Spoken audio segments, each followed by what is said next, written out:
क्या होगा अगर एक लड़की को फिल्म के दौरान कर दे उसका रेप, और वो भी 10-12 लड़के मिलकर। तो आइए फुल मूवी का एक्सप्लेनेशन देखते हैं। तो मूवी शुरू होती है हमारे मेन कैरेक्टर मीमा से। मीमा एक पॉप आर्टिस्ट है और आज उसका एक शो है। फर्स्ट तो वो बहुत ही नर्वस फील कर रहा होता है और फिर कुछ ही समय बाद शो अच्छे से कर भी लेता है और स्किन कट होता है एक मार्केट पर जहाँ पर वो सामान ले रहा था और स्किन कट हो जाता है एक बड़े ही आइडल पर जहाँ पर लोग बहुत ही एंजॉय कर रहा था उसका परफॉर्मेंस देखकर। इन दिनों वो बहुत ही फेमस हो रहा था और खूबसूरत भी बहुत था, इसीलिए उसका ड्रामा सीरीज भी आना शुरू हो गया था। और इसी बीच एक बड़े ही डायरेक्टर को उसका एक्टिंग इतना अच्छा लगा कि वो खुद चलकर उससे बात करने के लिए चला गया। पहले वो हाँ भी नहीं करता ना भी नहीं करता, बहुत ही सोचने के बाद वो अंत में हाँ कह देता है। और उसके बाद सीन शुरू होता है मीमा के लास्ट आइडल परफॉर्मेंस के लिए और यहाँ से शुरू होता है मीमा के ओरिजिनल स्टोरी। यहाँ पर मीमा के लास्ट परफॉर्मेंस पर एक अजीब सा दिखने वाला आदमी हाथ से कुछ एंगल करके उसको देख रहा था और इसी बीच कुछ लड़के मीमा की तरफ एक कैन का बोतल फेंक देते हैं। और यहाँ पर लास्ट परफॉर्मेंस के दौरान मीमा यहाँ पर कुछ इमोशनल स्पीच दे रहा था और इसी बीच हमें देखने को मिलता है कि वो अजीब सा दिखने वाला लड़का वो सब लड़के को मार रहा होता है और ऐसे ही वहाँ पर बहुत सारे बंदों के बीच लड़ाई हो जाते हैं और शो बंद हो जाता है। और इसी बीच हमें पता चलता है कि वो अजीब सा दिखने वाला लड़का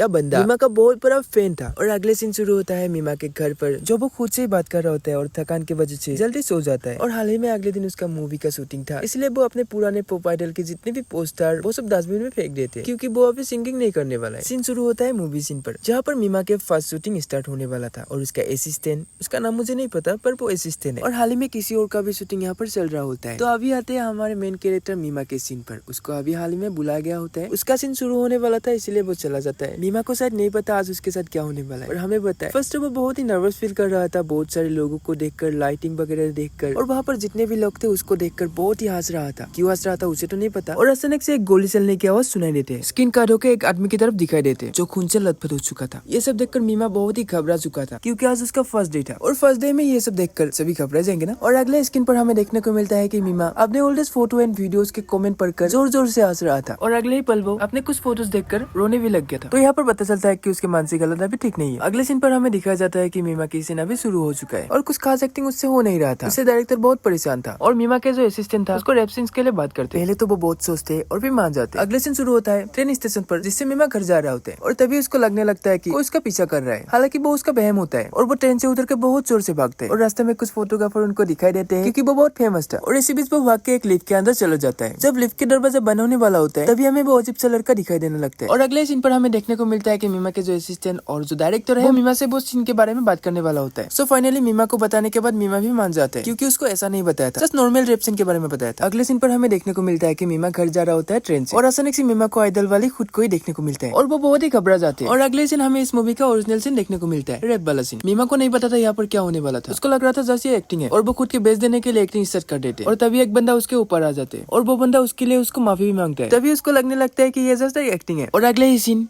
कुछ खतरनाक सा होता है और ये सब देखकर वो बहुत ही घबरा जाते हैं और अगले ही पल सब कुछ खत्म हो चुका था। वो बेचारी करे भी तो क्या करे और पल ही पल उसको बहम होना शुरू हो गया था और उसका असिस्टेंट खुद को ही गिल्टी फील करने लगता है और रोने लगता है। और अगले सीन पर वो घर आके अपने एक्वेरियम पर देखते हैं मरे हुए मछली को और रोने लगता है और वो सभी चीजों के लिए खुद को कोसते हैं और सब कुछ तहस महस कर देते हैं। सच कहूँ तो मैं इस सीन को देखकर बहुत ही इमोशनल हो गया था। और अगले ही पल वो खुद को आईने में पुराने आइडल वाले को देखते हैं और अगले सीन पर हमें अजीब सा वो लड़का दिखाई देते हैं जो मीमा को ट्रैक कर रहा होता है। अगले सीन पर मीमा की हालत दिखाई देने लगते हैं, मीमा खुद को इमेजिन करने लगते हैं पुराने आइडल वाले के रूप में और वो अगले ही पल रोता हुआ दिखाई देने लगता है। अगले ही पल दिखाया जाता है कि रेप सीन के जो कैमरामैन थे उसका कोई कत्ल कर देते हैं और मीमा खुद पे ही खोई हुई थी। अगले दिन ये न्यूज टीवी पर भी आ चुका था और मीमा की हालत कुछ ऐसा हो चुका था वो खुद के नंगी तस्वीरें खिंचाने लगते और ज्यादा फेमस होने के लिए और वो अगले ही पल खुद को और भी ज्यादा गिल्टी फील करने लगते हैं। और तभी वो अचानक से आइडल वाली उसको दिखाई देते और एक आइडल शो पर उस अजीब से बंदे को दिखाई देने लगते हैं। वो आइडल शो पर मीमा को इमेजिन करके देख रहा होता है और इधर मीमा खुद को कोस रहा होता है बस स्टॉप पर। और अगले दिन मीमा के नंगी फोटो शॉप पर सेल होने लगते और इसी बीच वो अजीब से दिखने वाला बंदा दिखाई देते हैं और एक बंदे से बबुक सीन लेते। यहाँ पर भी हमें पता चलता है कि उसका भी मेंटल हेल्थ ठीक नहीं है और वो घर जाकर मीमा की इंफॉर्मेशन निकलने लगते और गंदी से स्मेल देके उसको मारने का ठान लेते। हालांकि मीमा का वो फैन था और अपनी स्टार को वो नंगा नहीं देख सकता था, इसलिए मारने का प्लानिंग करते। बताओ ऐसे फैन कहाँ मिलते। और अगले ही सीन पर वो अजीब सा दिखने वाला बंदा एक एक करके मारने का स्टार्ट कर देते। यहाँ पर ट्विस्ट आता है वो किलर अजीब सा दिखने वाला बंदा नहीं है, वो खुद मीमा ही है। उसके मेंटल हेल्थ के कारण वो कुछ भी करे जा रहे, उसको कुछ भी पता पता नहीं है, उसको लग रहा है कि ये जैसे एक सपना है। और अगले सीन पर हमें दिखाया जाता है मीमा के फोटो जो रहा होते हैं नंगी नंगी। अगले सीन पर हमें दिखाया जाता है कि मीमा जग जाता है, ये जैसे एक सपना था, पर कत्ल वो असलियत में किया था। अगले ही पर मीमा के पास फोन आता है, बोल रहा होता है उसका कैमरामैन को कोई कत्ल कर देता है। वो कत्ल मीमा खुद ही किया था, पर इसको पता नहीं था। और अगली बार मीमा को दिखाई देते उसके खून से लथपथ हुए टी-शर्ट। ये सब देखकर मीमा डर जाते हैं, उसको असल जिंदगी और वहम के बीच भ्रम होने लगते हैं। अगले ही पल जब मीमा सेट पर जा रहा होता है, तभी वो अजीब से दिखने वाला बंदा मीमा से जबरदस्ती करने लगते हैं और उसके टी-शर्ट खोल देते हैं। हालांकि वो बंदा ऐसा नहीं था, बस उसको समझा रहा था उसके गलती के बारे में। समझाने के लिए सबसे पहले वो बंदा उसके पैर बांध लेते और उसके ऊपर चढ़ जाते। फिर मीमा के हाथ में एक हाथौड़ा आते, उससे उस आदमी को एक बार में ही मार डालते और इससे मीमा और भी टॉर्चर हो जाते। वो एक एक करके सभी को मारने लगते हैं। रेप सीन में जो था और उसको आइडिया पुराने आइडल वाले देते, यानी कि वो खुद। और अचानक से वो खुद को ही मारने लगते, खुद ही पर हमला कर देते, क्योंकि वो खुद से भी नफरत करता है। और ऐसे ही वो भागते भागते रास्तों के किनारे आ जाते और ऐसे ही पुराने आइडल वाले को रास्तों के बीच धक्का दे देते। हालांकि वो उसका बहम था पुराने आइडल वाले, और वो गाड़ी के सामने आ जाते। उसी को देख के मीमा उसी को बचाने के लिए भाग जाते, यानी कि खुद ही को बचाने के लिए, और उसको धक्का देके रास्ते के किनारे आ जाते। यहाँ पर ही मीमा की स्टोरी का अंत हो जाते। अगर एक्सप्लेन अच्छा लगा तो हमें भी थोड़ा सा हेल्प कर देना सब्सक्राइब करके। ओके बाय बाय, फिर मिलते हैं नेक्स्ट वीडियो पे।